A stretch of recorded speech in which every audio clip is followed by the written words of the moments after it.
Shalom, Bapak Ibu yang diberkati Tuhan. Jumpa lagi kita dalam gerakan membaca Alkitab di 365 hari. Ini adalah hari yang ke-55. Mari bersama kita mau siapkan hati dan pikiran kita untuk memahami kebenaran firman Tuhan. Mari kita berdoa.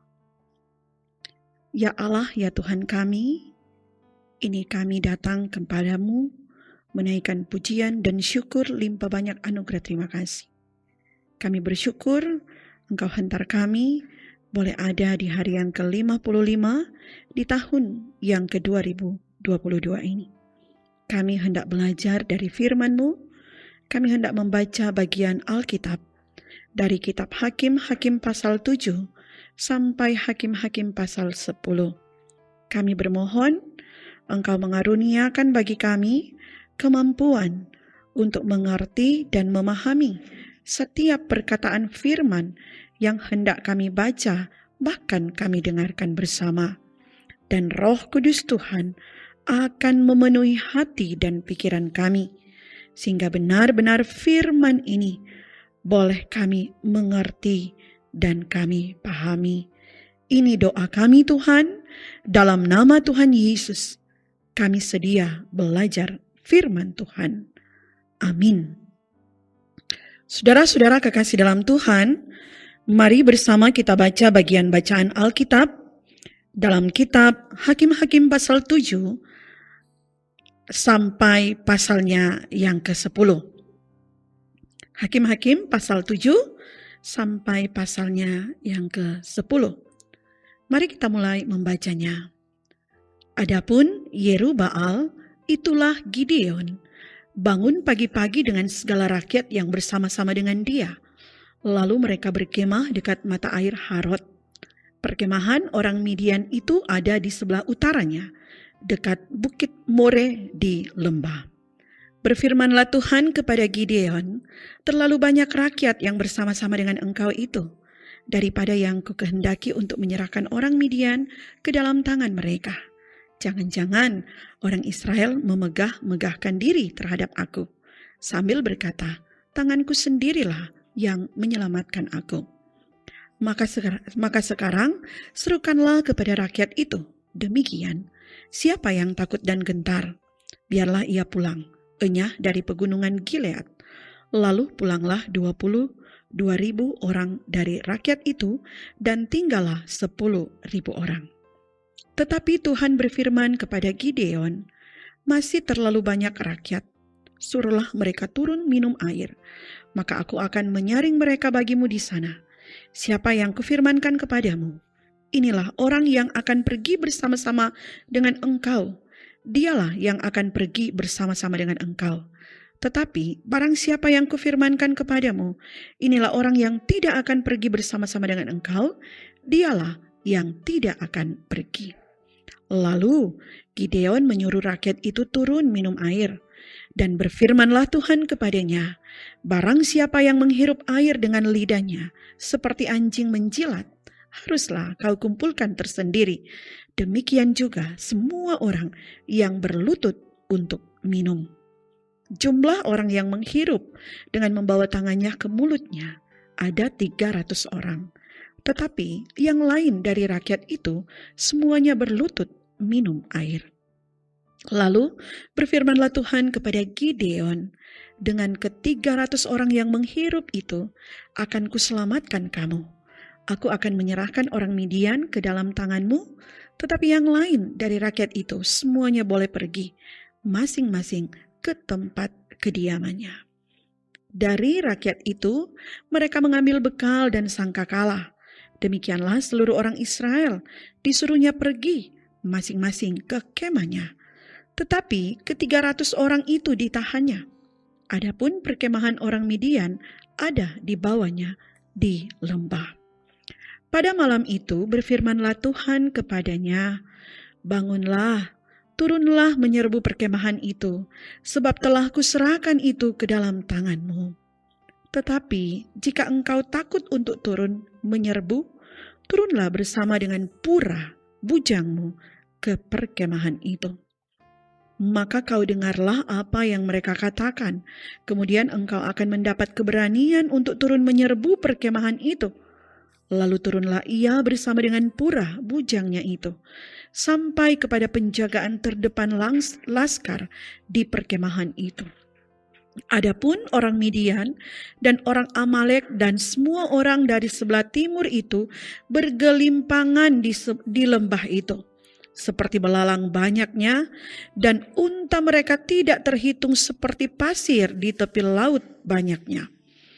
Ketika Gideon sampai ke situ, kebetulan ada seorang menceritakan mimpinya kepada temannya, katanya, "Aku bermimpi, tampak sekeping roti jelai terguling masuk ke perkemahan orang Midian. Setelah sampai ke kemah ini, dilanggarnyalah kemah ini, sehingga roboh dan dibongkar bangkirkannya, demikianlah kemah ini habis runtuh." Lalu temannya menjawab, "Ini tidak lain dari pedang Gideon bin Yoas, orang Israel itu. Allah telah menyerahkan orang Midian dan seluruh perkemahan ini ke dalam tangannya." Segera sesudah Gideon mendengar mimpi itu, diceritakan dengan maknanya, sujudlah ia menyembah. Kemudian pulanglah ia ke perkemahan orang Israel, lalu berkata, "Bangunlah, sebab Tuhan telah menyerahkan perkemahan orang Midian ke dalam tanganmu." Sesudah itu, dibaginyalah ke 300 orang itu dalam 3 pasukan, dan ke tangan mereka semuanya diberikannya sangkakala dan buyung kosong dengan sulu di dalam buyung itu. Dan berkatalah ia kepada mereka, "Perhatikanlah aku, dan lakukanlah seperti yang kulakukan. Maka apabila aku sampai ke ujung perkemahan itu, haruslah kamu lakukan seperti yang kulakukan. Apabila aku dan semua orang yang bersama dengan aku meniup sangkakala, maka haruslah kamu juga meniup sangkakala sekeliling seluruh perkemahan itu, dan berseru demi Tuhan dan demi Gideon." Lalu Gideon dan ke 100 orang yang bersama-sama dengan dia sampai ke ujung perkemahan itu pada waktu permulaan giliran jaga tengah malam, ketika penjaga-penjaga baru saja ditempatkan. Lalu mereka meniup sangkakala sambil memecahkan buyung yang di tangan mereka. Demikianlah ketiga pasukan itu bersama-sama meniup sangkakala dan memecahkan buyung dengan memegang obor di tangan kirinya dan sangkakala di tangan kanannya untuk ditiup, serta berseru, "Pedang demi Tuhan dan demi Gideon." Sementara itu, tinggallah mereka berdiri masing-masing di tempatnya sekeliling perkemahan itu. Tetapi seluruh tentara musuh menjadi kacau balau, berteriak-teriak dan melarikan diri. Sedang ke 300 orang itu meniup sangkakala, maka di perkemahan itu Tuhan membuat pedang yang seorang diarahkan kepada yang lain. Lalu larilah tentara itu sampai ke Betsita, ke arah Serera, sampai ke pinggir Abel Mehola dekat Tabat. Kemudian dikerahkanlah orang-orang Israel dari suku Naftali dan dari suku Asyer dan dari segenap suku Manasye, lalu mereka mengejar orang Midian itu. Gideon menyuruh juga orang ke seluruh pegunungan Efraim dengan pesan, "Turunlah menghadapi orang Midian, dan dudukilah segala batang air sampai ke Bet-bara dan juga sungai Yordan." Maka semua orang Efraim dikerahkan, lalu mereka menduduki segala batang air sampai ke Bet-bara, juga sungai Yordan. Mereka berhasil menawan 2 raja Midian, yakni Oreb dan Seeb. Oreb dibunuh di gunung batu Oreb, dan Seeb dibunuh dalam tempat pemerasan anggur Seeb. Mereka mengejar orang Midian itu, lalu mereka membawa kepala Oreb dan kepala Seeb kepada Gideon di seberang sungai Yordan. Lalu berkatalah orang-orang Efraim kepada Gideon, "Apa macam perbuatanmu ini terhadap kami? Mengapa engkau tidak memanggil kami ketika engkau pergi berperang melawan orang Midian?" Lalu mereka menyesali dia dengan sangat. Jawabnya kepada mereka, Apa perbuatanku dalam hal ini? Jika dibandingkan dengan kamu, bukankah pemetikan susulan oleh suku Efraim lebih baik hasilnya dari panen buah anggur kaum Ebiezer? Allah telah menyerahkan kedua raja Midian itu, yakni Oreb dan Seeb, ke dalam tanganmu. Apa yang telah dapat ku capai jika dibandingkan dengan kamu? Setelah ia berkata demikian, maka redalah marah mereka terhadap dia. Ketika Gideon sampai ke sungai Yordan, menyeberanglah ia dan ke-300 orang yang bersama-sama dengan dia. Meskipun masih lelah, namun mengejar juga. Dan berkatalah ia kepada orang-orang Sukot, "Tolong, berikanlah beberapa roti untuk rakyat yang mengikuti aku ini, sebab mereka telah lelah, dan aku sedang mengejar Seba dan Salmuna, raja-raja Midian."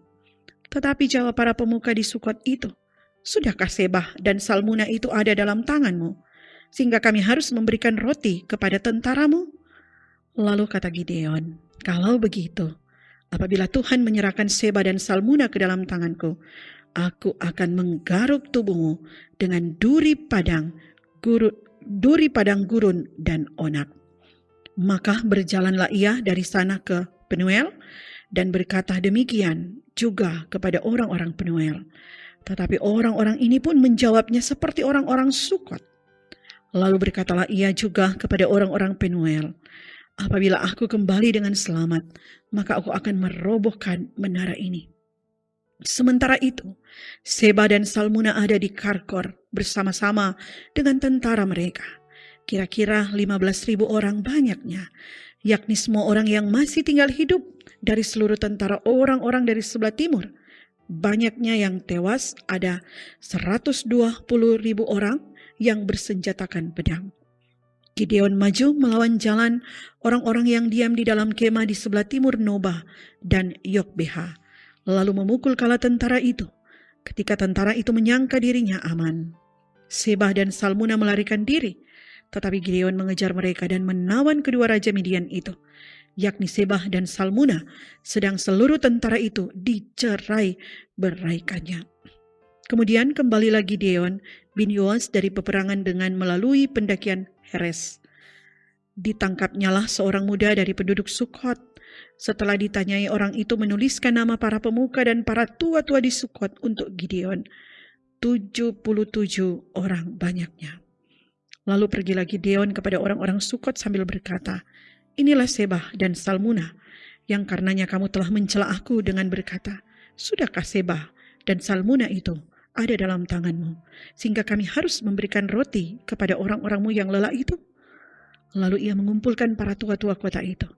Ia mengambil duri padang gurun dan onak, dan menghajar orang-orang Sukot dengan itu. Jaga juga menara Penuel dirobohkannya, dan dibunuhnya orang-orang kota itu. Kemudian bertanyalah ia kepada Seba dan Salmuna, 'Di manakah orang-orang yang telah kamu bunuh di Tabor itu?' Jawab mereka, 'Mereka itu serupa dengan engkau. Sikap mereka masing-masing seperti anak raja.' Lalu kata Gideon, 'Saudara-saudarakulah itu, anak-anak ibuku. Demi Tuhan yang hidup, seandainya kamu membiarkan mereka hidup, aku tidak akan membunuh kamu.' Katanya kepada Yeter, anak sulungnya, 'Bangunlah, bunuhlah mereka.' Tetapi orang muda itu tidak menghudus pedangnya karena ia takut, sebab ia masih muda. Lalu kata Seba dan Salmuna, 'Bangunlah engkau sendiri dan paranglah kami, sebab seperti orangnya, demikian pula kekuatannya.' Maka bangunlah Gideon, dibunuhnya Seba dan Salmuna.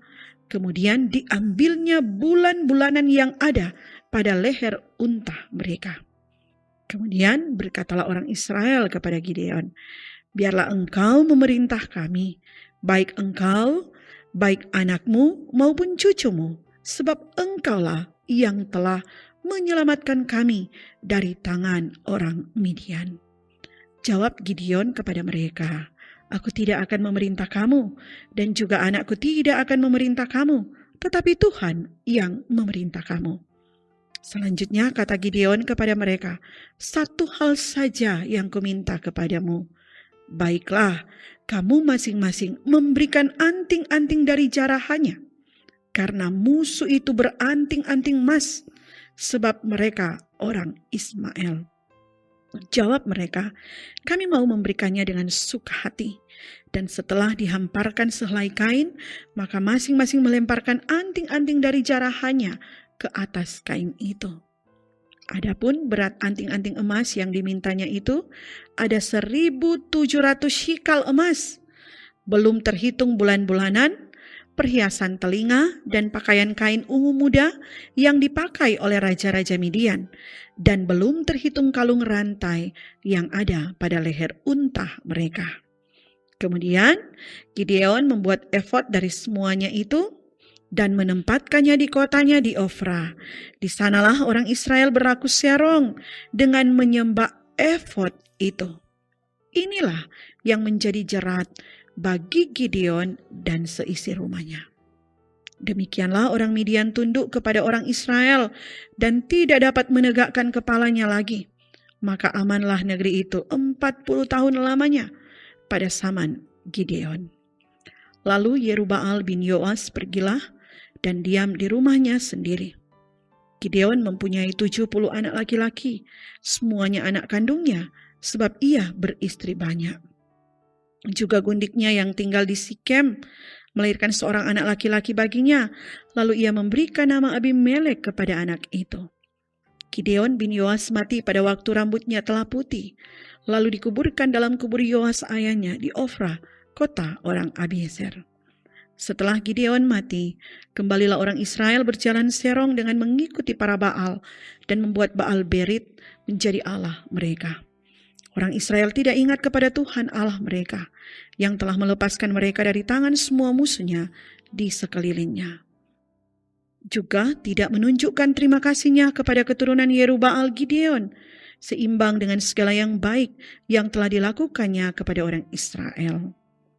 Adapun Abimelek bin Yerubbaal pergi ke Sikem kepada saudara-saudara ibunya dan berkata kepada mereka dan kepada seluruh kaum dari pihak keluarga ibunya, tolong katakan kepada seluruh warga kota Sikem, manakah yang lebih baik bagimu? 70 orang memerintah kamu, yaitu semua anak Yerubbaal atau 1 orang. Dan ingat juga bahwa aku darah dagingmu. Lalu saudara-saudara ibunya mengatakan hal ihwalnya kepada seluruh warga kota Sikem. Maka condonglah hati orang-orang itu untuk mengikuti Abimelek, sebab kata mereka, memang ia saudara kita. Sesudah itu mereka memberikan kepadanya 70 uang perak dari kuil Baal Berit. Lalu Abimelek memberi perak itu sebagai upah kepada petualang-petualang dan orang-orang nekat supaya mengikuti dia. Ia pergi ke rumah ayahnya di Ofra, lalu membunuh saudara-saudaranya, anak-anak Yerubbaal, 70 orang di atas satu batu. Tetapi Yotam, anak bungsu Yerubbaal, tinggal hidup karena ia menyembunyikan diri. Kemudian berkumpullah seluruh warga kota Sikem dan seluruh Bet Milo. Mereka pergi menobatkan Abimelek menjadi raja dekat pohon terbantin di tugu peringatan yang di Sikem. Setelah hal itu dikabarkan kepada Yotam, pergilah ia ke gunung Gerisim dan berdiri di atasnya, lalu berserulah ia dengan suara nyaring kepada mereka, dengarkanlah aku, kamu warga kota Sikem, maka Allah akan mendengarkan kamu juga. Sekali peristiwa pohon-pohon pergi mengurapi yang akan menjadi raja atas mereka, kata mereka kepada pohon zaitun, jadilah raja atas kami. Tetapi jawab pohon zaitun itu kepada mereka, masakan aku meninggalkan minyakku yang dipakai untuk menghormati Allah dan manusia dan pergi melayang di atas pohon-pohon? Lalu kata pohon-pohon itu kepada pohon ara, marilah, jadilah raja atas kami. Tetapi jawab pohon ara itu kepada mereka, masakan aku meninggalkan manisanku dan buah-buahku yang baik dan pergi melayang di atas pohon-pohon? Lalu kata pohon-pohon itu kepada pohon anggur, marilah, jadilah raja atas kami. Tetapi jawab pohon anggur itu kepada mereka, masakan aku meninggalkan air buah anggurku yang menyukakan hati Allah dan manusia dan pergi melayang di atas pohon-pohon? Lalu kata segala pohon itu kepada semak duri, marilah, jadilah raja atas kami. Jawab semak duri itu kepada pohon-pohon itu, jika kamu sungguh-sungguh mau mengurapi aku menjadi raja atas kamu, datanglah berlindung di bawah naunganku. Tetapi jika tidak, biarlah api keluar dari semak duri dan memakan habis pohon-pohon aras yang di gunung Libanon. Maka sekarang, jika kamu berlaku setia dan tulus ikhlas dengan membuat Abimelek menjadi raja, dan jika kamu berbuat yang baik kepada Yerubbaal dan kepada keturunannya, dan jika kamu membalaskan kepadanya seimbang dengan jasanya, bukankah ayahku telah berperang membela kamu dan menyabung nyawanya, dan telah melepaskan kamu dari tangan orang Midian? Padahal kamu sekarang memberontak terhadap keturunan ayahku dan membunuh anak-anaknya, 70 orang banyaknya di atas satu batu, serta membuat Abimelek anak seorang budaknya perempuan menjadi raja atas warga kota Sikem, karena ia saudaramu. Jadi, jika kamu pada hari ini berlaku setia dan tulus ikhlas kepada Yerubbaal dan keturunannya, maka silahkanlah kamu bersukacita atas Abimelek, dan silahkanlah ia bersukacita atas kamu. Tetapi jika tidak demikian, maka biarlah api keluar daripada Abimelek dan memakan habis warga kota Sikem dan juga Bet Milo, dan biarlah api keluar daripada warga kota Sikem dan juga dari Bet Milo dan memakan habis Abimelek. Kemudian larilah Yotam, ia melarikan diri ke Beer dan tinggal di sana karena takut kepada Abimelek saudaranya itu. Setelah 3 tahun lamanya Abimelek memerintah atas orang Israel. Maka Allah membangkitkan semangat jahat di antara Abimelek dan warga kota Sikem, sehingga warga kota Sikem itu menjadi tidak setia kepada Abimelek, supaya kekerasan terhadap ke-70 anak Yerubbaal dibalaskan dan darah mereka ditimpahkan kepada Abimelek, saudara mereka yang telah membunuh mereka, dan kepada warga kota Sikem yang membantu dia membunuh saudara-saudaranya itu. Sebab warga kota Sikem itu menempatkan orang untuk menghadang dia di puncak gunung dan merampas setiap orang yang melewati mereka melalui jalan itu. Hal itu dikabarkan kepada Abimelek. Sementara itu, Gaal bin Ebed beserta saudara-saudaranya telah datang dan pindah ke kota Sikem. Warga kota Sikem percaya kepadanya. Jadi pergilah mereka ke ladang, mereka mengumpulkan hasil kebun anggur mereka dan mengirik memerasnya, lalu mengadakan perayaan. Mereka masuk ke kuil Allah mereka dan makan minum sambil mengutuki Abimelek. Berkatalah Gaal bin Ebed, siapa itu Abimelek dan siapa kita orang Sikem? Maka kita menjadi hambanya. Bukankah anak Yerubbaal dan Sebul wakilnya menjadi hamba orang-orang Hemor, ayah Sikem? Jadi mengapakah kita menjadi hambanya? Sekiranya orang-orang kota ini ada di dalam tanganku, maka tentulah aku mengenyahkan Abimelek. Lalu berkatalah ia ke arah Abimelek, berkuatlah tentaramu dan majulah. Ketika Sebul, penguasa kota itu mendengar perkataan Gaal bin Ebed, bangkitlah amarahnya. Lalu ia mengirim utusan kepada Abimelek di Aruma dengan pesan, Gaal bin Ebed dan saudara-saudaranya telah datang ke Sikem, dan ketahuilah mereka menghasut kota itu melawan engkau. Oleh sebab itu, berangkatlah pada waktu malam, engkau dan rakyat yang bersama-sama dengan engkau itu, dan adakanlah penghadangan di padang. Esoknya pagi-pagi, pada waktu matahari terbit, haruslah engkau menyerbu kota itu. Dan jika ia dan orang-orangnya keluar melawan engkau, maka engkau dapat berbuat kepadanya sesuai dengan keadaan yang kau dapati. Sebab itu berangkatlah Abimelek pada waktu malam beserta segala rakyat yang bersama-sama dengan dia. Lalu mereka mengadakan penghadangan dalam 4 pasukan untuk melawan Sikem. Ketika Gaal bin Ebed pergi keluar dan berdiri di depan pintu gerbang kota itu, Abimelek kebetulan bangun dari tempat penghadangannya beserta rakyat yang bersama-sama dengan dia. Ketika Gaal melihat rakyat itu, berkatalah ia kepada Sebul, lihat, ada orang banyak turun dari puncak gunung. Jawab Sebul kepadanya, itu bayang-bayang gunung yang kau sangka manusia. Kata Gaal sekali lagi, lihat, ada orang banyak turun dari gunung pusat tanah, dan satu kelompok datang dari jalan pohon terbantin peramal. Jawab Sebul kepadanya, di manakah mulutmu itu yang mengatakan, siapa itu Abimelek? Maka kita menjadi hambanya. Bukankah ini orang-orang yang telah kau hina itu? Majulah sekarang untuk memerangi mereka. Maka majulah Gaal dengan dipandangi oleh warga kota Sikem, lalu berperang melawan Abimelek. Tetapi Abimelek mengejar dia, dan ia melarikan diri dari depannya, dan banyaklah orang tewas sampai di depan pintu gerbang. Adapun Abimelek tinggal di Arumah, tetapi Sebul mengusir Gaal dan saudara-saudaranya, sehingga mereka ini tidak dapat tinggal di Sikem. Keesokan harinya, orang-orang kota itu pergi ke ladang. Setelah hal ini dikabarkan kepada Abimelek. Dibawanyalah rakyatnya, dibaginya dalam 3 pasukan, lalu mereka mengadakan penghadangan di padang. Ketika dilihatnya bahwa orang-orang kota itu keluar dari dalam kota, bangunlah ia menyerang mereka serta menewaskan mereka.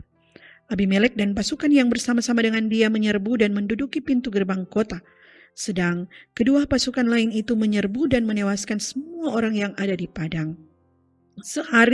Harian itu, Abimelek berperang melawan kota itu. Ia merebut kota itu dan membunuh orang-orang yang di dalamnya. Kemudian dirobohkannya kota itu dan ditaburinya dengan garam. Mendengar itu, masuklah seluruh warga kota menara Sikem ke dalam liang di bawah kuil El-Berit. Dikabarkanlah kepada Abimelek bahwa seluruh warga kota menara Sikem telah berhimpun di sana. Lalu Abimelek dan seluruh rakyat yang bersama-sama dengan dia naik ke Gunung Salmon. Abimelek mengambil kapak lalu memotong dahan-dahan kayu, mengangkatnya dan meletakkannya ke atas bahunya sambil berkata kepada rakyatnya yang bersama-sama dengan dia, "Turutilah dengan segera perbuatanku yang kamu lihat ini." Kemudian rakyat itu juga masing-masing memotong dahan-dahan, lalu mengikuti Abimelek meletakkan dahan-dahan itu di atas liang dan membakar liang itu di atas kepala orang-orang itu. Demikianlah semua penduduk kota menara Sikem juga mati, kira-kira 1.000 orang laki-laki dan perempuan. Selanjutnya Abimelek pergi ke Tebes, ia mengepung Tebes lalu merebutnya. Tetapi ada sebuah menara yang kuat di tengah-tengah kota, dan semua laki-laki dan perempuan seluruh warga kota itu melarikan diri ke situ. Mereka menutup pintu di belakangnya dan naik ke atas sotoh menara. Lalu sampailah Abimelek ke menara itu, menyerangnya, dan dapat menerobos sampai ke pintu menara itu untuk membakarnya. Tetapi seorang perempuan menimpahkan sebuah batu kilangan kepada kepala Abimelek dan memecahkan batu kepalanya. Dengan segera dipanggilnya bujang pembawa senjata dan berkata kepadanya, "Hunuslah pedangmu dan bunuhlah aku, supaya jangan orang berkata tentang aku, seorang perempuan membunuh dia." Lalu bujangnya itu menikam dia sehingga mati. Setelah dilihat oleh orang Israel bahwa Abimelek telah mati, pergilah mereka masing-masing ke tempat kediamannya. Demikianlah Allah membalaskan kejahatan yang dilakukan oleh Abimelek kepada ayahnya, yaitu pembunuhan atas ke-70 saudaranya. Juga segala kejahatan orang-orang Sikem ditimpakan kembali oleh Allah kepada kepala mereka sendiri. Demikianlah kutuk Yotam bin Yerubaal mengenai mereka. Sesudah Abimelek bangkitlah Tolah bin Puah bin Dodo, seorang Isakar, untuk menyelamatkan orang Israel. Ia diam di Samir di pegunungan Efraim, dan ia memerintah sebagai hakim atas orang Israel 23 tahun lamanya. Kemudian matilah ia, lalu dikuburkan di Samir. Sesudah dia, bangkitlah Yair orang Gilead yang memerintah sebagai hakim atas orang Israel 22 tahun lamanya. Ia mempunyai 30 anak laki-laki yang mengendarai 30 ekor keledai jantan, dan mereka mempunyai 30 kota yang sampai sekarang disebutkan orang Hawot Yair di tanah Gilead. Lalu matilah Yair dan dikuburkan di Kamon. Orang Israel itu melakukan pula apa yang jahat di mata Tuhan. Mereka beribadah kepada para Baal dan para Asitoret, kepada para allah orang Aram, para allah orang Sidon, para allah orang Moab, para allah Bani Amon, dan para allah orang Filistin. Tetapi Tuhan ditinggalkan mereka, dan kepada Dia mereka tidak beribadah. Lalu bangkitlah murka Tuhan terhadap orang Israel, dan Ia menyerahkan mereka ke dalam tangan orang Filistin dan Bani Amon. Dalam tahun itu juga orang Israel ditindas dan diinjak mereka. 18 tahun lamanya mereka memperlakukan demikian semua orang Israel yang di seberang sungai Yordan, di tanah orang Amori yang di Gilead. Dan Bani Amon pun menyeberangi sungai Yordan untuk berperang melawan suku Yehuda, suku Benyamin, dan keturunan Efraim, sehingga orang Israel sangat terdesak.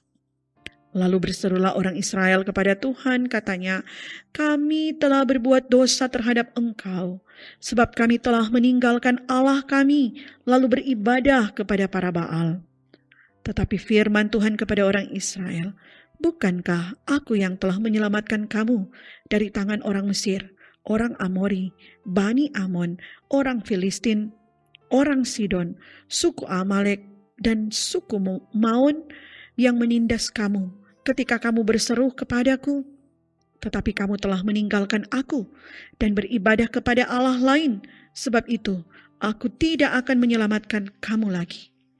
Pergi sajalah berseru kepada para Allah yang telah kamu pilih itu. Biar merekalah yang menyelamatkan kamu pada waktu kamu terdesak." Kata orang Israel kepada Tuhan, "Kami telah berbuat dosa. Lakukanlah kepada kami segala yang baik di matamu. Hanya tolonglah kiranya kami sekarang ini." Dan mereka menjauhkan para allah asing dari tengah-tengah mereka. Lalu mereka beribadah kepada Tuhan.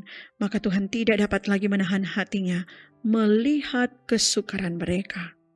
Kemudian Bani Amon dikerahkan dan berkemah di Gilead, sedang orang Israel berkumpul dan berkemah di Mispa.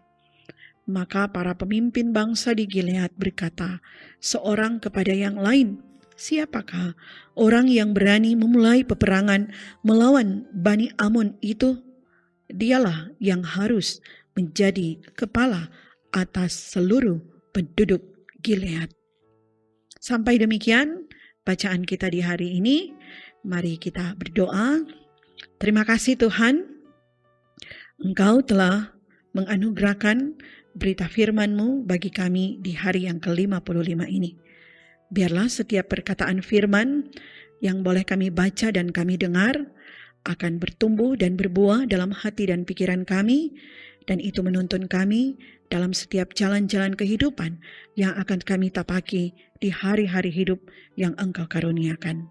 Berkenan Engkau terus tuntun dan sertai kami, supaya kami terus punya kerinduan untuk selalu memahami kehendak firman-Mu.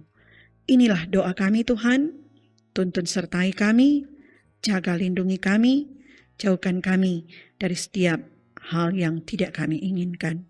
Di dalam nama Tuhan Yesus, kami bawa doa kami ini. Amin.